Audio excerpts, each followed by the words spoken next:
হর হর মহাদেব, জয় মা কালী। দেবগুরু বৃহস্পতির হামসা যোগ, বুধ, শুক্র এবং বৃহস্পতির সরস্বতী যোগ কেমন যাবে আগামী জুলাই মাসটি মেষ রাশি ও মেষ লগ্নের জাতক জাতিকাদের, সেই সম্পর্কেই আজকে আমরা এই ভিডিওটিতে আলোচনা করব। আলোচনাটি খুবই গুরুত্বপূর্ণ এবং বিস্তারিত, তাই আশা করব আপনারা পুরো ভিডিওটি দেখবেন, স্কিপ করবেন না। চলুন তাহলে আর দেরি না করে আলোচনায় প্রবেশ করা যাক। আমরা দেখে নিই আগামী জুলাই মাসটিতে আপনাদের কর্মক্ষেত্র এবং ব্যবসা কেমন হতে চলেছে। আপনাদের রাশি ও সাপেক্ষে দশম ভাবের অধিপতি হলেন শনিদেব। শনিদেব আগামী জুলাই মাসের পুরোটাতেই আপনাদের দ্বাদশ ভাবে বুধের নক্ষত্রে অবস্থান করবেন।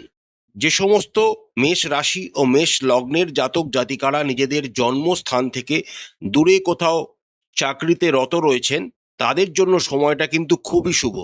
আপনারা কিন্তু এই সময় ভালো উন্নতি করতে পারবেন, এমনকি বিদেশে সেটেল হওয়ারও একটা যোগ কিন্তু দেখা যাচ্ছে।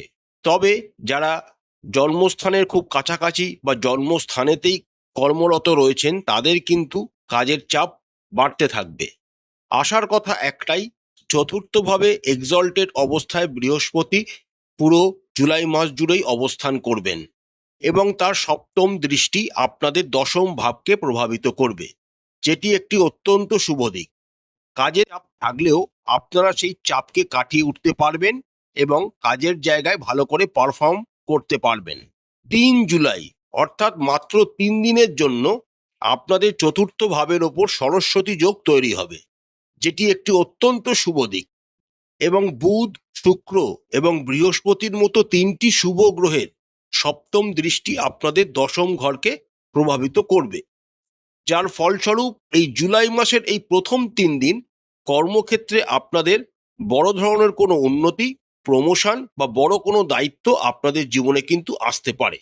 27 জুলাই থেকে যখন শনিদেব বক্রী হয়ে যাবেন, তখন ধীরে ধীরে আপনাদের কাজের চাপ থেকে আপনারা মুক্তি পেতে শুরু করবেন এবং আপনারা নিজেদের কর্মের জায়গাটা একটা কমফোর্টেবল জায়গায় নিজেদেরকে দেখতে শুরু করবেন।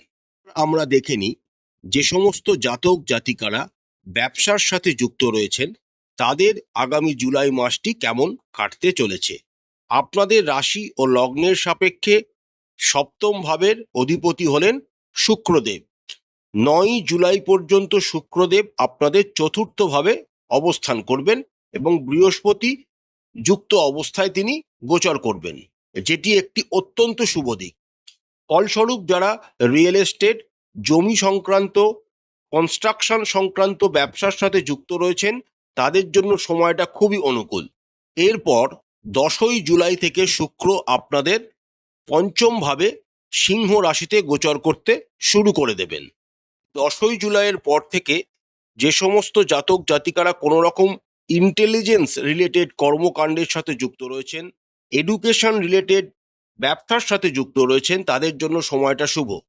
তবে যেহেতু 10 জুলাই থেকে শুক্র কেতু যুক্ত অবস্থায় গোচর করতে শুরু করবেন, তাই কোনো তৃতীয় পক্ষ বা কোনো গুপ্ত শত্রু আপনাদের ব্যবসার কিন্তু ক্ষতি করতে পারে।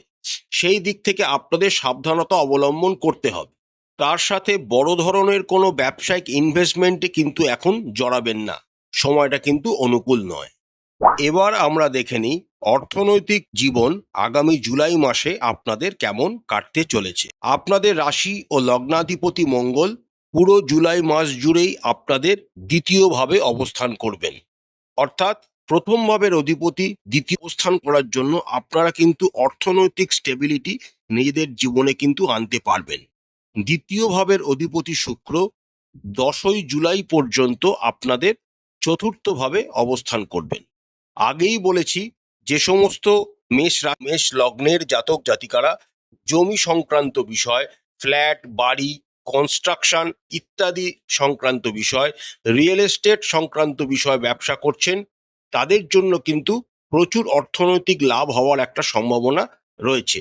বা যারা এই সমস্ত কোনো কোম্পানিতে কর্মরত রয়েছেন, তাদেরও জন্য কিন্তু সময়টা অনুকূল। অর্থনৈতিকভাবে 9 জুলাই পর্যন্ত আপনাদের কিন্তু উন্নতি হতে দেখা যাচ্ছে।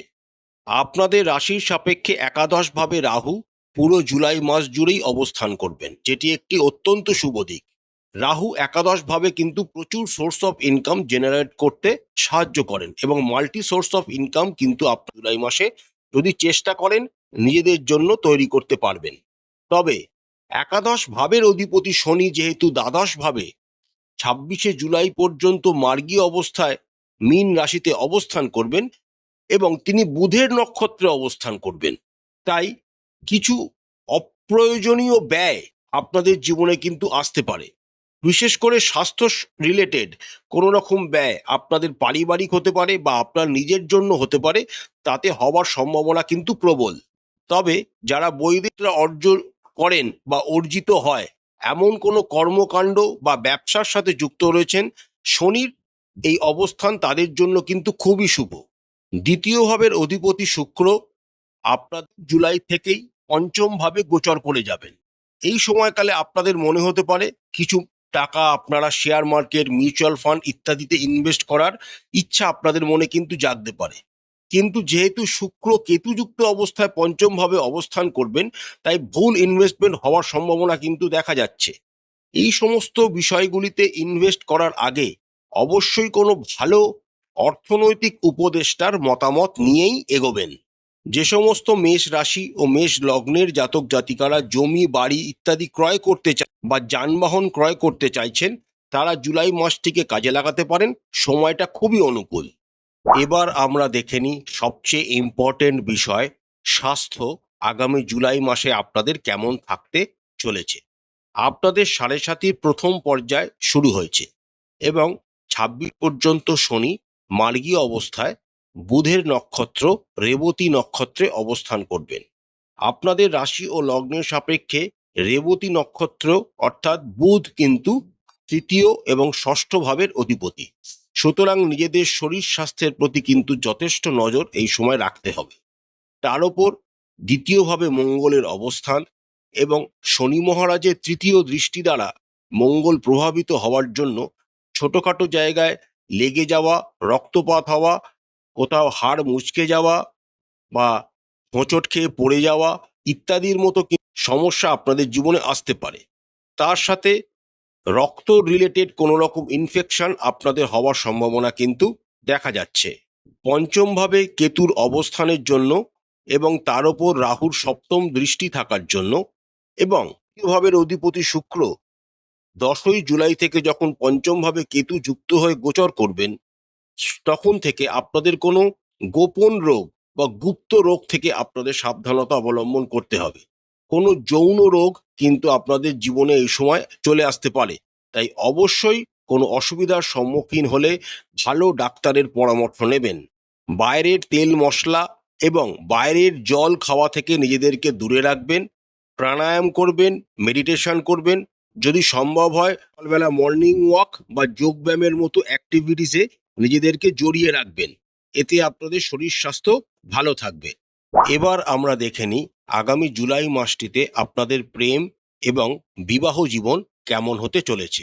আপনাদের রাশি ও লগ্নের সাপেক্ষে পঞ্চম অধিপতি হলেন রবি।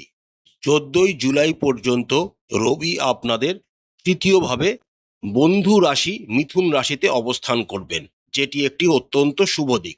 এই সময়কালে আপনাদের প্রেম জীবন কিন্তু মোটামুটি ভালো হতেই দেখা যাচ্ছে।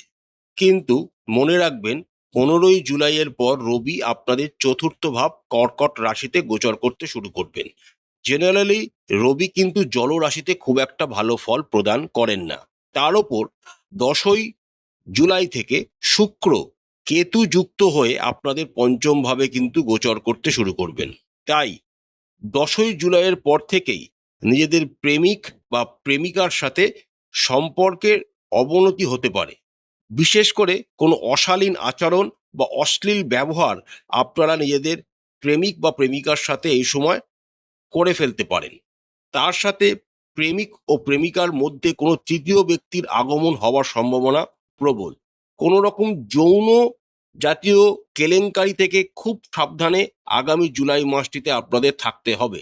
যেহেতু শুক্র কেতুযুক্ত অবস্থায় গোচর করছেন, তাই যৌন সম্পর্কিত কোনো রকম বদনামও আপনাদের প্রেম জীবনে কিন্তু চলে আসতে পারে।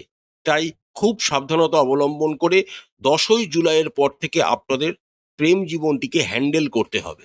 যে সমস্ত মেষ রাশি ও মেষ লগ্নের জাতক জাতিকারা এখনো বিবাহ করেননি, তারা আগামী জুলাই মাসের 10 তারিখের পর থেকে চেষ্টা করতে পারেন, সময়টা অনুকূল।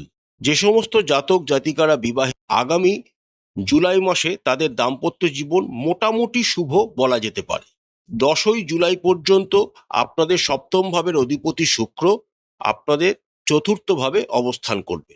পরিবারে কোনো আনন্দ অনুষ্ঠান হতে পারে বা পরিবারে কোনো নতুন অতিথির আগমন হওয়ার সম্ভাবনা কিন্তু দেখা যাচ্ছে, বা আপনারা কোনো আত্মীয় স্বজনের অনুষ্ঠানে এই সময় সামিলও হতে পারেন, সেই যোগ কিন্তু প্রবল। 10ই জুলাই থেকে যখনই শুক্র আপনাদের পঞ্চম ভাবে গোচর করে যাবেন, তখন আপনাদের দাম্পত্য জীবনের মধ্যে কোনো রকম পুরুষ বা নারীর প্রবেশ কিন্তু ঘটতে পারে, যারা আপনাদের দাম্পত্য জীবনকে নষ্ট করার চেষ্টা করতে পারে। তাই 10ই জুলাইয়ের পর খুব সাবধানতা অবলম্বন করতে হবে। তার সাথে নিজেদের জীবন সঙ্গীর যৌন রোগ সম্পর্কিত কোনো রকম বিষয় আপনাদের সামনে চলে আসতে পারে। তাই অবশ্যই তাদের শরীর স্বাস্থ্যের দিকে খেয়াল রাখবেন এবং ভালো ডাক্তারের পরামর্শ নেবেন। শুধু যৌন সম্পর্কিত বা গুপ্ত রোগ সম্পর্কিত নয়, কোনো রকম স্কিন রিলেটেড অসুবিধাও আপনাদের জীবনসঙ্গীর জীবনে কিন্তু আসতে পারে। তাই তার শরীর স্বাস্থ্যের যত্ন দেবেন, ভালো কোনো ডাক্তারের পরামর্শ নিতে কিন্তু ভুলবেন না। এবার আমরা দেখে নিই আগামী জুলাই মাসটিতে আপনাদের পারিবারিক জীবন কেমন হতে চলেছে। আপনাদের রাশিপতি মঙ্গল আপনাদের দ্বিতীয়ভাবে অবস্থান করবেন। তাই কথাবার্তা বলার সময় একটু সংযম হওয়া কিন্তু উচিত হবে। মঙ্গল যেহেতু আপনাদের রাশি অধিপতি হলেও একটি ক্রূর গ্রহ, তাই আপনাদের কথাবার্তায় মাঝে মাঝে একটু রূঢ় ভাব ফুটে উঠতে পারে, যার ফলে অন্যরা কিন্তু আঘাত পেতে পারে। তাই সেদিকটা মাথায় রেখেই লোকজনের সাথে, আত্মীয় স্বজনদের সাথে, পরিবারের লোকজনের সাথে কথাবার্তা বলতে হবে। দ্বিতীয় ভাবের অধিপতি শুক্র 9ই জুলাই পর্যন্ত আপনাদের চতুর্থ ভাবে বৃহস্পতি যুক্ত হয়ে গোচর করবেন, যেটি একটি অত্যন্ত শুভ দিক। পরিবারে কোনো আনন্দ অনুষ্ঠান সংঘটিত হতে পারে, কোনো ধর্মীয় অনুষ্ঠান সংঘটিত হতে পারে, বা কোনো রকম বড় সম্পত্তি কেনার জন্য কোনো আনন্দ অনুষ্ঠানও এই সময় আপনাদের জীবনে সংঘটিত হতে পারে, যেটি একটি অত্যন্ত শুভ দিক। 10ই জুলাই থেকে শুক্র, যিনি আপনাদের দ্বিতীয় ভাবের অধিপতি, কেতু যুক্ত অবস্থায় গোচর করতে শুরু করবেন, তখন আপনাদের পরিবারের আনন্দদায়ক পরিবেশকে নষ্ট করার জন্য কোনো আত্মীয় স্বজন কোনো ষড়যন্ত্র করতে পারে। তাই সেদিকটা খেয়াল রাখবেন। কিন্তু সবচেয়ে অনুকূল বিষয় হলো চতুর্থভাবে বৃহস্পতির এক্সল্টেড ভাবে অবস্থান। চতুর্থ ভাবপতি পুরো জুলাই মাস জুড়েই অবস্থান করবেন। তার ফলস্বরূপ বড় ধরনের কোনো পারিবারিক গোলযোগ বা অসুবিধার সম্মুখীন আপনাদের কিন্তু হতে হবে না। বৃহস্পতি যেহেতু এই সময়কালে জল রাশিতে অবস্থান করছেন, তাই আপনারা পরিবারের লোককে নিয়ে আপনারা কোনো উপকূলবর্তী জায়গাতে ঘুরতে যাওয়ারও একটা প্রবল যোগ কিন্তু দেখা যাচ্ছে। মা স্বাস্থ্যের উন্নতি ঘটবে। তবে আপনাদের মায়ের যদি সুগার রিলেটেড কোনো রকম প্রবলেম থাকে, তাহলে একটু সাবধানতা অবলম্বন করবেন বা তাকে করতে বলবেন। পিতার শরীর স্বাস্থ্যের উন্নতি ঘটবে। পিতারা যদি কোনো রকম জায়গায় চাকরিরত বা ব্যবসা করতে থাকেন, তাহলে সেখানে তাদের উন্নতি হবে। ভাই বোন, দাদা দিদিদের সাথে সম্পর্কের আপনাদের উন্নতি হওয়ার সম্ভাবনা প্রবল, এবং আপনাদের যারা ছোট ভাই বোনরা আছে তাদের দ্বারা কোনো বিষয় আপনারা উপকৃত হতে পারেন। বন্ধু বান্ধবরা আপনাদের সমস্ত বিষয়ে হেল্প করবে, তারা সবসময় আপনাদের পাশে থাকবে। কোনো বন্ধু বান্ধব আপনাদের কিন্তু অনেক উন্নতি করতে পারবে, যার ফলে আপনাদের আনন্দ হবে। কোনো আনন্দ অনুষ্ঠান বন্ধু বান্ধবদের সাথেও আপনারা এই সময় অংশগ্রহণ করতে পারেন বা সংগঠিত করতে পারেন। প্রতিকার প্রতিকার স্বরূপ আপনারা রাশি ও লগ্নাধিপতি মঙ্গল দেবের বীজ মন্ত্র প্রতিদিন 108 বার করে চেষ্টা করবেন। মঙ্গলদেবের বীজ মন্ত্র পাঠ করার সময় লাল রঙের কোনো বস্ত্র বা রেড কালারের কোনো রকম বস্ত্র পরিধান করতে। ভগবান কার্তিকের পূজা করবেন এবং প্রতিদিন একটি নির্দিষ্ট সময় হরিদিশা পাঠ করবেন। প্রতিদিন সকালবেলা উঠে সূর্য দেবতাকে অর্ঘ্য নিবেদন করবেন এবং আদিত্য হৃদয় স্তোত্রম অবশ্যই পাঠ করবেন। তার সাথে প্রতিদিন স্নান সেরে সাদা চন্দনের বা কেশরের তিলক লাগাবেন। এতে আপনাদের অনেক উন্নতি হবে। আশা করছি আগামী জুলাই মাসটি আপনাদের সবাইকার খুব ভালো কাটবে। মা কালী আপনাদের মঙ্গল করুন, আপনাদের সমস্ত মনস্কামনা মা কালী পূরণ করুন। আমাদের চ্যানেলের কন্টেন্ট যদি আপনাদের ভালো লাগে তাহলে অবশ্যই চ্যানেলটিকে লাইক করবেন, শেয়ার করবেন, সাবস্ক্রাইব করে আমাদের চ্যানেলটির পাশে থাকবেন। হর হর মহাদেব, জয় মা কালী, নমস্কার।